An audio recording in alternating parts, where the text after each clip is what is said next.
Tyler Cowen needs no introduction, so we'll just begin. I want to ask you about the Great Reset. So you wrote a book in 2017 called Complacent Class, and in it you predicted a Great Reset. You wrote, quote, "At some point, our country will face an immediate crisis, and there won't be the resources or more fundamentally the flexibility to handle it." Now, how are you so prophetic, and is this the Great Reset? You know, I think I need to reread that book. I didn't quite think the Great Reset was coming as soon as it did. It struck me as something 5 to 10 years away. But I do think it's here now. We can still borrow at low rates of interest, but we haven't shown the flexibility to adopt mask wearing or set up a serious enough test and trace regime. And the American regulatory state and executive branch, and also Congress, it's failed. The Fed and Supreme Court, in my view, have been quite good, whether you agree with every decision or not. But just as institutions, they're fully up and running, and the rest is rotting. And our willingness to just let things happen has finally caught up with us a little more quickly than I was thinking. In the Complacent Class, you predicted that after the Great Reset, dynamism would be with us again. Are you predicting that we'll be dynamic again after following this crisis? Well, predictions probably ought to be conditional. I think in the biomedical area, we will be incredibly dynamic.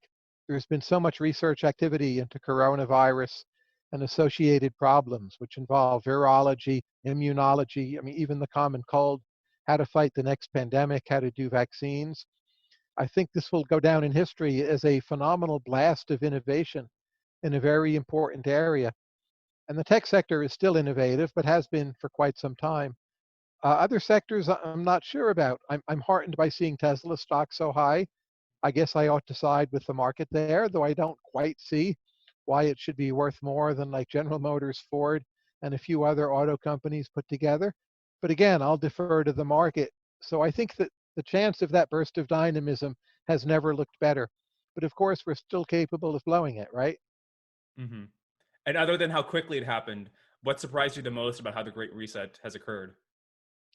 Well, you may recall also in the complacent class, I predict that racial issues and Yes, exactly. segregation will be a central part of it Mm-hmm. because American blacks are so often the most or among the most vulnerable members of our society, and trouble will flare there early as a kind of warning signal. And that looks like a pretty good prediction, I have to Yeah. say. Uh, I don't think I ever predict that we'll solve the segregation problem, just that it will be like a real signal we should look for. So, like I said, I need to reread the book, but it's sounding pretty good right now. Oh yeah, for sure. It was almost cathartic when I was reading it. But so at the same time, I was reading Stubborn Attachments, and there seemed to be a contradiction to me between the two books, because Stubborn Attachments advocates for economic growth because of the stupendous returns it has over the long term, as long as it's continuous. But the Complacent Class advocates for a cyclical view of history, where ongoing progress and growth are not possible. So isn't the argument for economic growth much weaker under a cyclical view of history? Well, it may depend on your time horizon. So there will be periods of slower and more rapid economic growth. But if you keep reasonably liberal institutions, I think over quite a long run, let's say centuries, you can have steadily advancing economic growth. And I would favor that, knowing you're going to have periods of time like that one that probably started in 1973. So maybe I'm cyclical in the short run, but I believe in a fair amount of persistence in culture and institutions. So I think the recipe of stubborn attachments over the much longer run still can be true. Hmm. And let's talk about the really long run. So you give a really interesting lecture at Stanford where you're talking about how time horizons influence how we should weigh sustainability and economic growth. Before I ask you about that, can you just recapture the argument for us? I'll prompt you by giving a quote from Greta Thunberg. The myth of eternal economic growth is a perverse fairy tale. To which you respond, Well, let me first be clear. My episodic memory is extremely weak. I have a good memory for facts, but a very poor memory for narrative and stories. So I actually don't remember what I did at Stanford. Uh, I'm sure the ideas in that talk would be familiar to me if you presented them. I mean, they were mine, right? I don't mm-hmm. think I've repudiated them. But if I had to like write an essay on what I said, it would be close to a complete blank. But I think I said something about the argument for stubborn attachments requires the time horizon neither be too long nor too short. that if the time horizon for successful growth is too long, you just become completely risk averse because you just don't want the world to end. Things can run on for so long, and you end up not caring much about growth at all. You just care about safety. And I think I kind of guesstimated off the top of my head in semi-joking, but also semi-serious fashion. I thought we had another good 700 or 800 years left in us. And I remember that because I read it, someone saying it on Twitter, and I recognized it. But I don't really remember saying it, right? Like it's back to this difference in memory problems. Hmm. So I want to ask you about that because I think maybe your argument for economic growth would even continue in the long term. I mean, isn't there an assumption there that the most risk-averse thing to do is to be static for the long term, when in fact it could be the case that only through economic growth you can solve the problems that are guaranteed to hit your civilization over the long term? That's correct. I probably said something like that in the talk. And I think there's a big qualifier here. If you're what I would call a space optimist, you can believe in a very long-term horizon without getting obsessed with safety. Because, humans or the successors to humans can colonize galaxies or go further. And the multiplicative gains from that can just be enormous. But I'm not a space optimist. I think the speed of light, the difficulties of travel are really binding constraints.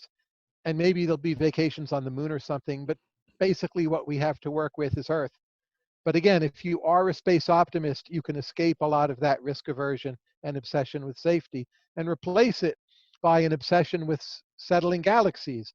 But that to me also is a weirdness I want to avoid because it also means something about the world we live in no longer matters very much. You get trapped in this other funny kind of Pascal's wager where it's just all about space and NASA and like fuck everyone else, right? And I mean, if that's right, it's right. But somehow my intuition is that Pascal's wager arguments, they both don't apply and shouldn't apply here. That we need something that works like for humans on Earth. Am I allowed to use that word on your podcast? Oh yeah, you're allowed to use anything. Okay, I'm sorry. No, you definitely are. Okay. Yeah, but if we're gonna have like growth for centuries, doesn't that at some point require us to escape Earth? Like, how isn't there like a finite limit of growth we can have just on Earth? I don't know. I mean, I think it's finite as opposed to infinite, but it could be quite a long run. If you look at Earth and ask what are really the binding constraints, it doesn't seem to me that living space is one, and it doesn't seem to me that energy is one. So human conflict might be one, and that's indeed what I worry about the most. Uh, in the short run, carbon emissions are one, but I think we'll fix that at some point. And my goodness, there's ocean platforms, there's living underground, there's castle in the sky, Miyazaki, and so on. I think there's a lot we can do here on Earth. I often joke, like I'll go to Mars once they filled up Nevada. So if it's so great here on Earth, why do you think we're going to be gone in 800 years? Uh, Weapons of mass destruction. I think in any year the chance of a war is quite small, but if you just let the clock tick for long enough, a major war will happen. And I don't think you have to believe that literally every single human will die, but that what we know as civilization may not really persist just because of war. And you're not persuaded by Steven Pinker's arguments that violence and war has been going down is likely to keep stay down?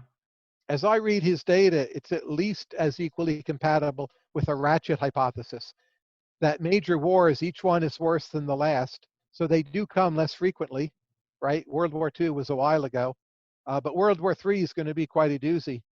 And to seriously believe, oh, there'll never be a World War III, that seems obviously wrong to me.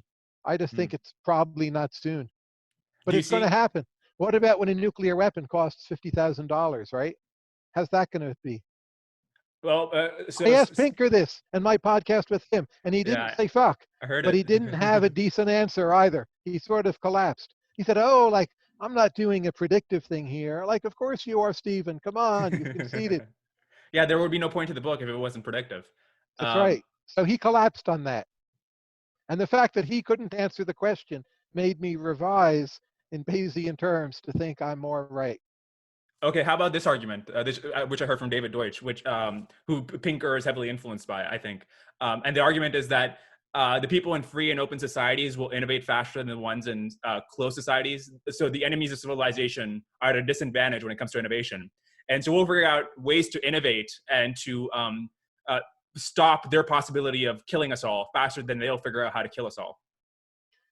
That's possibly true, but the counter argument that the costs of destruction are so much lower than the cost of building, and it may not be like some totalitarian enemy that does us in, but just some wacky general or an insane president or a kind of mistake in measuring whether nuclear weapons are coming over. I think those are the likely scenarios. Not that somehow there's this Nazi power of the future that has better bombs than we do. I would bet against that. Do you see a warning sign for a war in this crisis? I don't see any evidence of a major war in this crisis, or indeed at all in 2020. Maybe the single biggest problem would be China, Taiwan, South China Sea, possibly North Korea. Those are very real issues. I don't see that they've gotten worse necessarily. Hmm. And as I was reading Suburban Attachments, you pointed out again and again in the book that your views end up aligning with common sense morality a lot. Now, is there a deeper reason why common sense morality is so often right about these issues, or is it just a coincidence? Well, common sense morality evolves, and I really wouldn't want to argue it evolves to exactly the socially optimal point, but at some very gross level, there's some kind of group selection, right? I don't mean in the strong sense, but societies that had uncommon sense morality, like, commit suicide when you're 5, every family should either have 20 children or 0 children, be unwilling to talk to your grandparents, right? That's the opposite of common sense morality. Those societies won't do well. So the ones that in some way reproduce, they're not going to be too far from something that's at least workable, I think. And again, you don't have to be some kind of extreme believer in group selection to buy into that. So also across individuals, across families, across kind of clubs, there are competitive pressures. People observe what's relatively successful. Again, not an optimum process, but if your philosophy totally contradicts common sense morality, as say Peter Singer sometimes does, I think you should start worrying that maybe it won't actually fare that well if you try it. Hmm. So that argument points to the equilibrium being with free and prosperous societies. Do you think that then there's almost something inevitable about the successful societies in the future being free and prosperous? I mean, I want to say yes, but to many people, those words "free," especially, would be question begging. Like, what does it mean exactly, free? And what will it mean in, say, 50 years when surveillance is far more advanced than it is now? So I'll give you a very qualified yes, but I'd want to fill in those boxes much more. I don't think totalitarianism is a long run winning strategy. I think autocracy has proven to be a much better competitor than we all thought 20 years ago. We should take that seriously. Uh, that's where I am right now. So in the long term, you think China will remain autocratic? Depends what you mean by long term, but I don't see any particular reason to think they have to change. Obviously, sort of long enough with drift, anything can happen. But the naive thesis that as they get wealthier, they'll be more democratic, there's no evidence for that. They've become less democratic. They're much wealthier. Chinese potential median voter doesn't even seem to want democracy. That could all change, but right now, those are the facts on the ground. Hmm. And let's talk about your most recent book, Big Business. Now, I think I also see a contradiction between the complacent class and big business. Big Great. business almost reads like a love letter to the complacent class. I mean, for example, you point out that startup formation is down in the complacent class. But if the existing big businesses are so great, why does it matter that startups are less common? Well, it depends on the area you look at.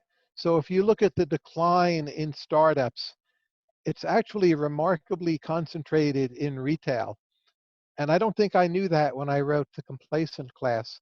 So I'm less pessimistic about that fact than I was when I wrote Complacent Class.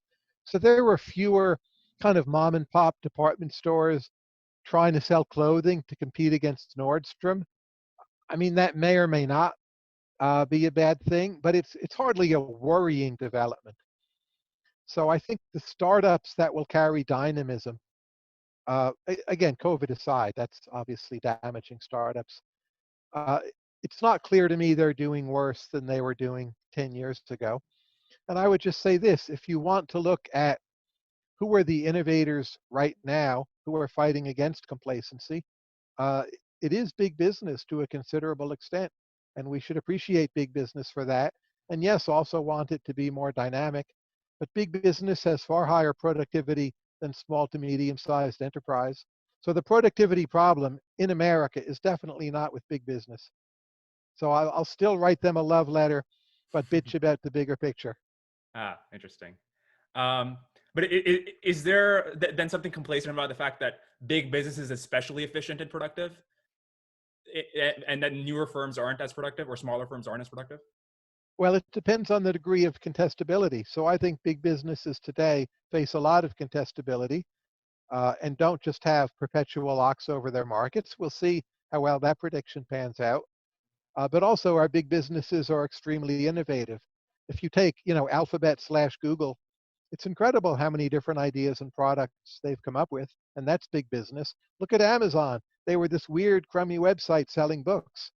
Now they help keep us alive. They send me Rainier cherries, like whenever I click on the thing, and they're on my front doorstep. And they're a leader in cloud computing services. Who would have thought that? That's wonderful dynamism. So have you then changed your mind about the Great Stagnation thesis? If you think that these big companies that are very powerful are also very innovative? Not at all. So much of the great stagnation is about education and healthcare and services, sort of non-tech, non-internet services. And those are still stagnating. Uh, so, healthcare is one area where we might make major breakthroughs through biomedical research. And on that, I'm much more optimistic. On education, it seems to me the sector is getting hammered and it's Hmm. pretty low productivity. And then there's government. It's hard to measure the productivity of government, but the American response to the pandemic has been pathetic. So the key areas where there was stagnation still fall under it, but it's Mm. neither the tech companies nor big business. It's the other stuff. And speaking of the education sector, you created a Marginal Revolution University, which is like an online college for economics courses. How did that Yes. turn out? And I mean, in terms of like trying to replace existing institutions, what lessons did you guys learn? Well, I've never viewed it as a replacement for existing institutions. For me, it's a supplement. So we have hundreds of economics videos. We have complete micro and macro principles classes, which include, problem sets, exercises, not just the lectures, not just the material. And I've taught principles with these fully online. So has my co-blogger, co-creator, Alex Tabarrok, and it works great. And the students really like it. This is done within George Mason University. It will not make George Mason bankrupt. But the simple hypothesis, like ask any human, take the education you had and replace the worst 20% of it with things you choose online from a wonderful menu. Is that a good deal for you? Hmm. Obviously, in my view, the answer is yes. So we've helped lead that revolution. But to me, it's 20% of the sector. It's not a replacement. Face to face will always be there as the center of the educational experience. So tell me what we can't replace, because Revolution University is great. And if I was a young person interested in economics, what am I getting from going to college and paying tens of thousands of dollars a year that I can't get by just watching your YouTube videos? You are a young person interested in economics, Yeah. right? And you go to UT Austin, which is a Hmm. great school. So you could tell me better than I could tell you what you get there, but you interact with different personality types. You learn how hierarchies work. You meet mentors who inspire you. You meet mentors who help get you jobs, and you socialize and you figure out how a lot of things work. And my guess is like the best 10% of your face to face classes are really pretty awesome. What would you say the percent is that's really great? Um, well, it's not just about how many of them are awesome, but how many of them are irreplaceably awesome, like in a way that like could not be. For example, I mean, I can talk to you, and maybe this is not scalable, but I'm talking to you right now, and not only did I find your books and videos really informative, but now I can get to ask you questions, and this could in some way this is a replacement for a university education. I get the privilege of Tyler Cowen without going to George Mason. Well, sure, but that's why you want to sub in the 20%, right? If you want to argue for 30%, yeah, I mean, we can bargain. I'm not fixated on the number 20, But think how good your best 20% at UT Austin has been. And I'm not informed on that, but for most people, it's really quite good at most schools. Hmm. Uh, so you can have both, and this is part of it. Hmm. And that's my vision. And again, we can have competition and figure out if 20% is the right number, 15, 30, whatever.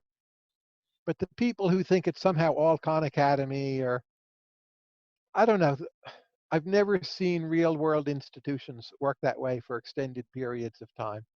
So people decide to get together. We've been in quarantine, lockdown. Everyone's antsy and restless. They're going crazy on Twitter. They're all pissed off, depressed, whatever. They need to see other people. Maybe it's not rational, but I think education is always going to cater to that and not try to fight against it. Hmm. Okay, so on a lighter note, you visited Parkersburg this summer. West Virginia, absolutely. I was Hmm. so excited. Yeah, I lived there for 3 years, between I think the age of 12 to 15, and Okay. my dad worked at a hospital in Marietta, which you also visited. Now Yeah. you noticed some things about Parkersburg that I never noticed in 3 years of living there. Can you talk about your experience there? Well, it's an old West Virginia town that has a background in oil and gas money. And some parts of it are, at least for its time, they were quite fancy, early 20th century homes. I wouldn't quite call them Victorian, but there's some kind of West Virginian take on Victorian. They're lovely to look at. Downtown itself is like half excellent architecture and half the ugliest stuff you've ever seen. And it was an area that was very innovative with suspension bridges. And it was like central to American Ohio River culture, which in these limping along ways is still there. There's like a minor theater district and some arts, but it's also in a way pathetic and very run down. So to see that blend, that's like glorious tourism, right?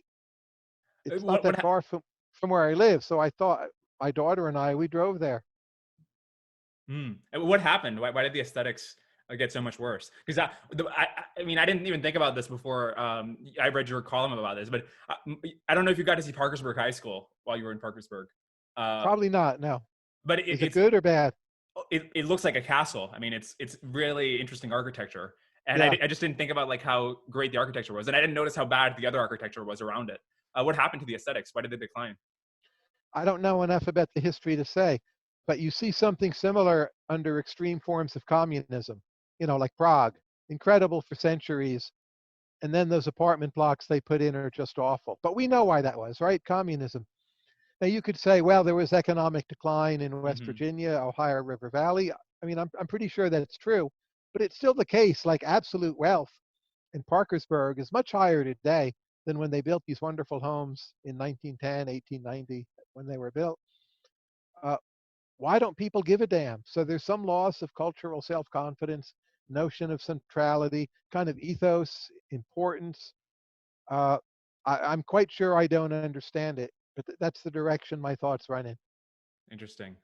Um, Okay, so I want to ask you about your advice for young people. So can you tell us about what you were like when you were 19 and what advice you would give to like a generic 19-year-old? When I was 19, I had more hair. Uh, I was younger. I didn't eat as many different kinds of food, but I think I was recognizably Tyler Cowen. Hmm. And I was already doing things like giving talks and writing. And I mean, it's You were remarkable giving how talks when you were much, 19? yes, I was just starting, but I had a summer job. I gave talks to high schoolers, high school debaters, teaching them how to use economics to understand high school debate topics. So I kind of barnstormed around the US very early, got this love for travel. Saw many parts of the nation I never would have gotten to. Just like Grand Rapids or like Eastern Kansas, all sorts of places. Like I've been multiple times. That was great. And they paid me. And I learned how to give talks. But the point is, like what I do now, what I did then, now there's the internet, but it's the same. I'm the same, kind of, Hmm. for better And or what worse. I mean, it sounds like you didn't need much advice when you were 19. But what advice would you give some other 19-year-old then? Well, I think I needed a lot of advice when I was 19. I don't know how much of it I sort of took in a literal way, but I think the collective impact of it made me wiser and more prudent. And I eventually was able to do things like manage projects that I certainly would not have been able to do at 19. And that came through listening to advice. But my kind of classic advice for young people or even older people, the first is get at least one really good mentor, preferably two or three. And second, get like a small group of good friends that you love talking to, hanging out with, maybe WhatsApping, emailing, however you're going to do it. So small group theory and mentors. That's my generic advice. Why are mentors so important? I think they only teach you a few things, but those few things are so important. They give you a glimpse of what you can be, and you are oddly blind to that in the absence of those mentors, even if you're very, very smart. So I think rate of return to good mentors is just enormous. And you And don't need many. More than one is ideal. Choose them wisely. Actually, ignore most of what they say, but what you get from them will be so important. so when you say they give you a glimpse of what you can be, do you mean that you get to see what they are and you get some inspiration by that, or they explicitly tell you, give you some actual possibilities? I think usually it has nothing to do with them telling you. They might tell you whatever BS, who knows, Hmm. right? But it's what you see. I don't know that you listen to them that much or even ought to. Like there was one fellow I met when I was young. His name is Walter Grinder, and he had just tried to read as many books as possible. And just the notion that you could be a human and try to read as many books as possible, I got from him. That was incredible. Huge influence. Yeah, it seems like you've been on that path for a while. Yeah. And I think I was 14 when I met him. That was just amazing. Now, did he once tell me, read as many books as possible? Like, who knows? But I got that lesson, in any case. But is there do you get anything by knowing them personally? Like if I just listen to you on different podcasts talk about how many books you read and your depth and your breadth, can I just kind of osmotically gather that ambition by listening to you elsewhere?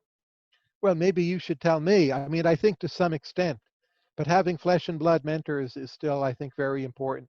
And again, it's a portfolio approach. You want both. And now you can get both. Hmm. Hmm. Um, okay, so this is very interesting because it goes to the topic of the new book you're writing, which is on identifying talent. Are you Yes, ready to give some sneak peek of that book? absolutely not. But I'm co authoring it with Daniel Gross.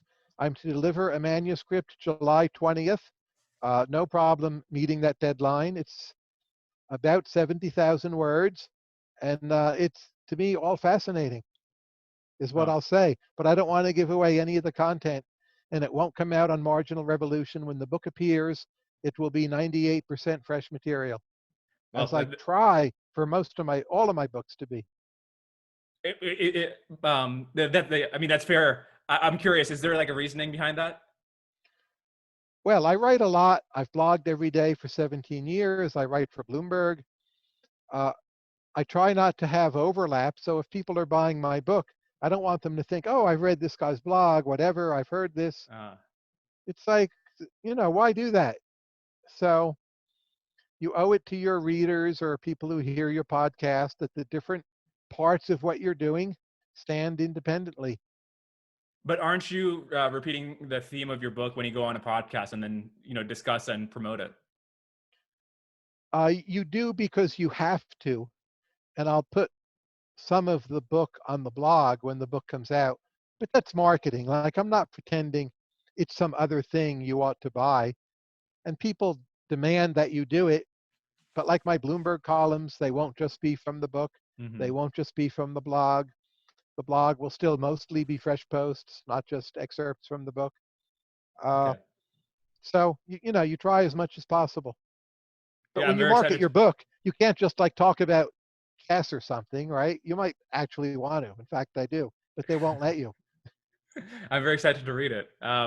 Let's go back to the Great Stagnation and And it's a very practical book. It's both for talent searchers and for people being searched for.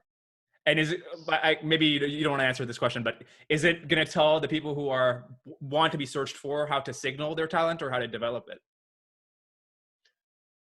Both. Okay, But I would good. say it's more about spotting and signaling than about developing it. So it's not about how to go into the weight room. But I think once you understand the signaling aspect and the spotting aspect, you'll learn a lot about what to develop. And I want to ask you, when it comes to developing talent, are you an optimist about people's capacity to develop talents, after the age of 18, or do you think that you can make? Absolutely. After 18 is the best time to do it Huh? because before 18, you're much less able. I mean, But there's some areas where that's not true. So like some areas in sports, if you start tennis at 19 these days, you're just not going to be that good, right? It seems a mhm. lot of evidence. Uh, but for most actual jobs, that's after 18 is the best time to develop. But then you were reading economics book, before your teens, and then giving talks when you were 19. I was very lucky and I had a huge head start. I'm all for that head start, but people who don't have it should not write themselves off. In fact, they will have done other things and may come at the whole field with fresh perspectives, having done other things. I Mm. just hope at age 13 they were not a slug on the ground, right? Hmm. Maybe they were playing tennis and they learned something about competition or merit or efficacy. I hope. And do you think temperaments can change significantly after 18, or just interests and skills, I guess? I tend to think temperament is relatively stable. I mean, when you're very, very old, it's different. And when you're very, very young, it's different. Terrible twos, whatever. But from like 18 through 70, I think temperament is fairly stable for most people that I've known. Mm. Uh, I think there are exceptions.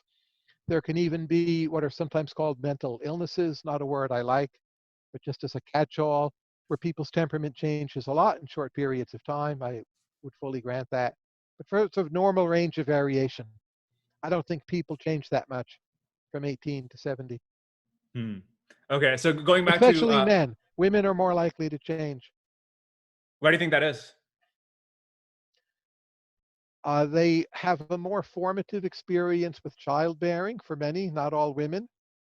And I think they are more disadvantaged by society in terms of being able to do things, and it may take them longer to lift or fight through those barriers, and their change can come later and be more radical. Hmm. My But if you're intuition. just like a smart, nerdy white guy at 18, like if there's something you can be really good at, like you're going to get your chance. I'm not saying you might not hit some bad luck, but you will get your chance, odds are. My intuition would have been the opposite on the gender issue, because men. I heard somewhere that men develop their the complete development of their frontal cortex happens later. So then I would figure they have more room to grow, because they develop later than women. I think male risk taking declines later than female risk taking, and male risk taking is more extreme. So doing really stupid stuff a male might do at age 21 in a way that a woman on average would not. So that's a change. But again, you just need to rejigger when you start the age count for personality not changing that much. Maybe for some people it's a little after 18. Hmm. And speaking of the gender distinctions here, you've mentioned when you're talking about the Great Stagnation thesis that society has turned more effeminate, and that is, on balance, a good thing. Is there a reason you think the getting safer and less restless is a good thing on average? Well, safety is a good thing. Less restless may or may not be a good thing. But the chance that, say, an American dies in combat for decades has been very, very low. And that's the upside. And our safety here in the territory of the 50 states, I know there's some terror attacks, but it's still very, very, very high. And that's a significant upside from feminization. And we should be thankful for it every day. But if I take seriously the concept of crusoria plant, sorry if I'm mispronouncing that, from suburban. Crusonia, yeah. Okay, so from summer detachments, isn't the claim then that economic growth is more important than, because of its returns over a long period of time? It's more important than any small thing today. So that if even for safety today, we should rather prefer growth instead of safety because of its impacts in the long run. Well, if you feminize, uh, you'll have higher safety. Let's say you'll have lower growth. I'm not even sure that's true. That would depend then on your potential time horizon. If you think there is a long future stretching out there as possible, that's a good trade-off. Uh, I would just say, look, feminization is inevitable once you have something even vaguely approaching equal rights. What you Hmm. would need to do to fight it off would be highly destructive and unfair and violate rights. So let's make the best of it, and let's build a more dynamic, highly feminized society. And I think we can do that. I mean, I view myself as a part of trying to do that. Somehow thinking reversing feminization will get the rate of growth high again. Uh, it's a myth. It's not really there. Fair enough. By the way, is there a reason that it's? I mean, it's especially conservatives and people on the right of the spectrum, like you, Ross Douthat, Peter Thiel, that are concerned about the lack of change and progress. Because my intuition says it should be the opposite. The progressives should be concerned about not enough dynamism. Well, I think they would define progress differently. That they view certain parts of society as having seen so much progress, and they think what's holding society as a whole back is the restrictions on the opportunities to the least privileged members, and that just has to be this absolute priority for us to take the next steps, and that if we don't, our politics will be so toxic, it'll be terrible for almost everyone. Uh, we shouldn't reject that out of hand, right? You might disagree with particular things they'll argue, but it's not a crazy view. Hmm. But you disagree with it because redistribution is not as strong as economic growth to help the least privileged. Well, the way I stated it, I don't think I disagree with it, in fact, at all. I just find when you go out and meet these people, they believe a bunch of other things that aren't true. But what I just outlined for you, I'm completely on board with. And economic growth over time, even when the gains are unequally distributed, over time it does raise all boats. And that's an insight we've lost sight of because of our own impatience. Mm. And I get you can go quite a while and not see that happening, but it's nonetheless true. Okay, so this is a question I asked Brian Kaplan when he was on. What's the biggest mistake in human history? What was the single decision that just had the biggest downside to it? I don't think we know yet. Uh, Very hard to say. Most of human history, I'll put on my Steven Pinker hat, has worked out well relative to where we started, even for like a poor country such as Laos. Laos, compared to the Stone Age, is doing remarkably well. Just like agriculture works, right?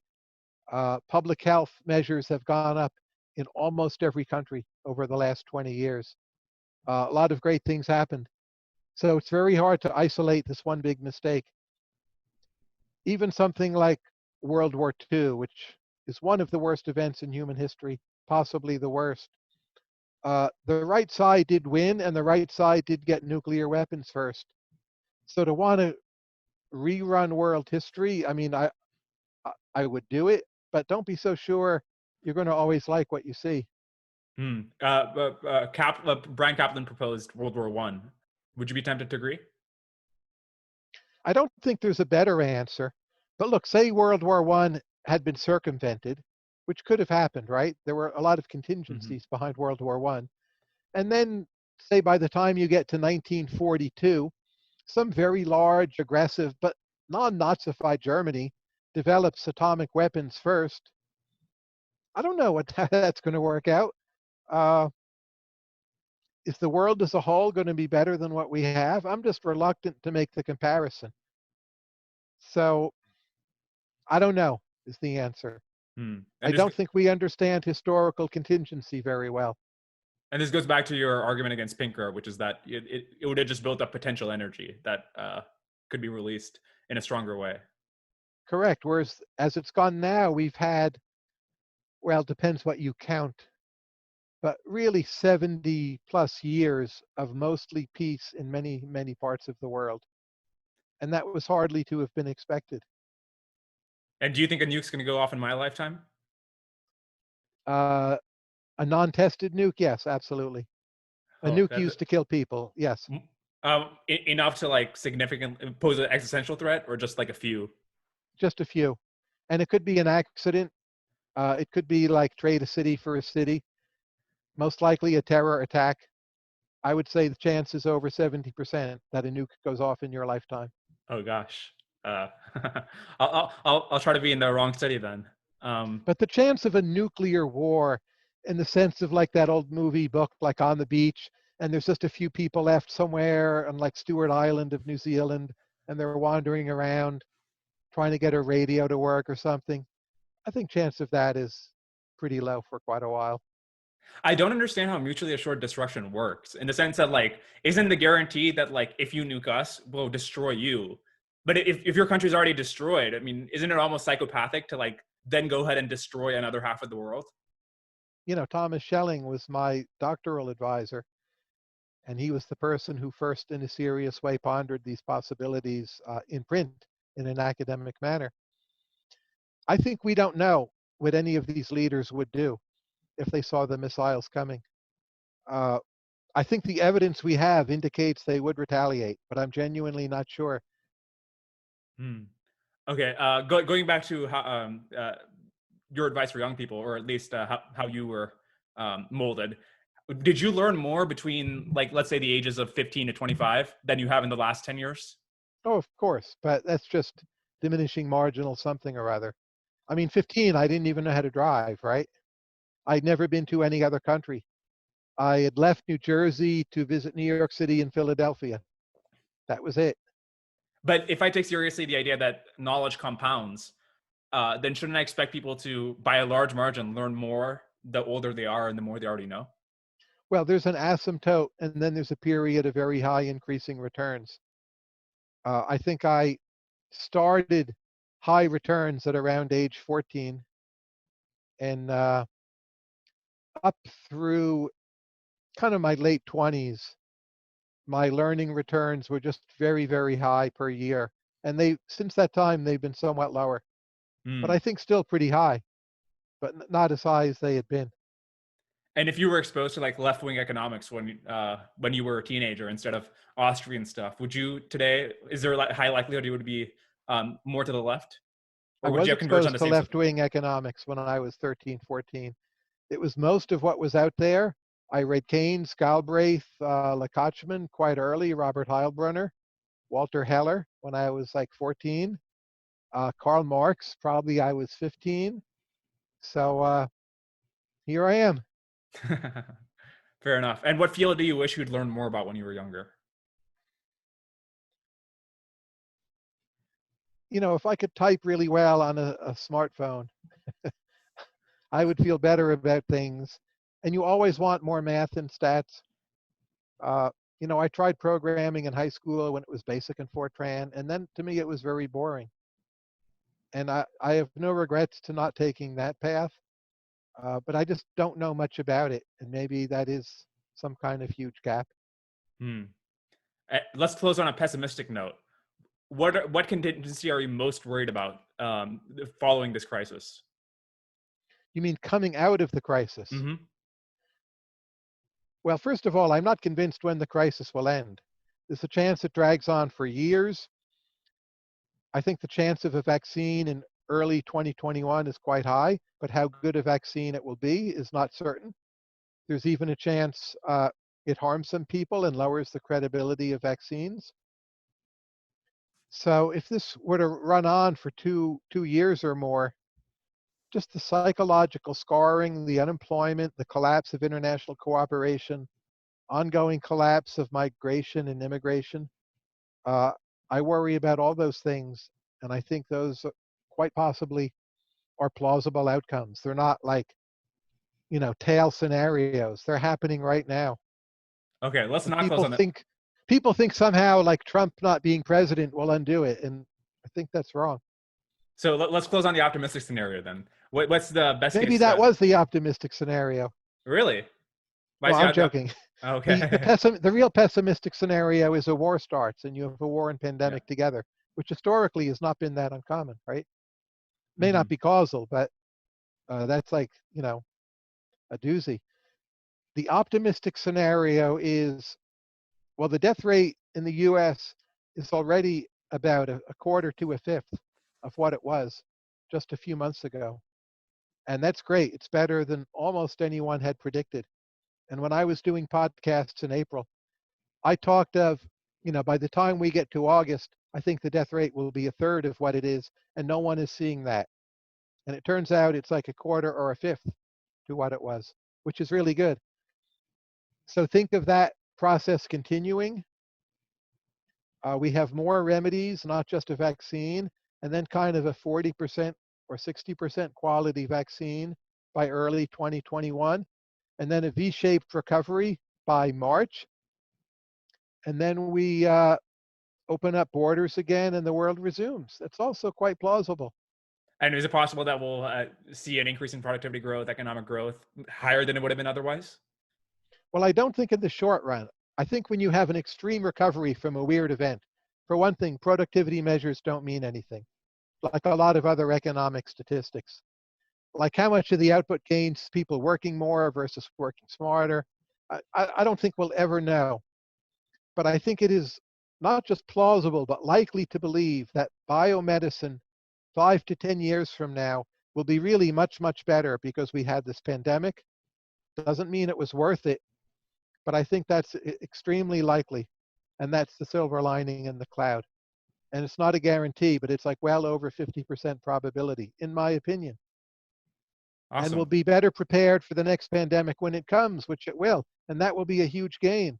However terrible this feels, we're getting off lightly, I'm sorry to say. Is that the good news, the bad news? I'm not sure. But next time we'll be ready. Let's be happy that at least so far, this time has like only been as bad as it's been. It's been terrible, but it could have been much worse. Okay. We'll call that optimistic. And Call we'll it end there. optimistic. Okay. Thank you very much for doing this podcast. Thank you so much for being on. That's really nice of you to give us your time. I hope you enjoyed this episode of the Lunar Society. If you did, please consider telling your friends about the podcast and sharing it on social media. There's nothing more helpful to a new podcast like this one than your recommendation.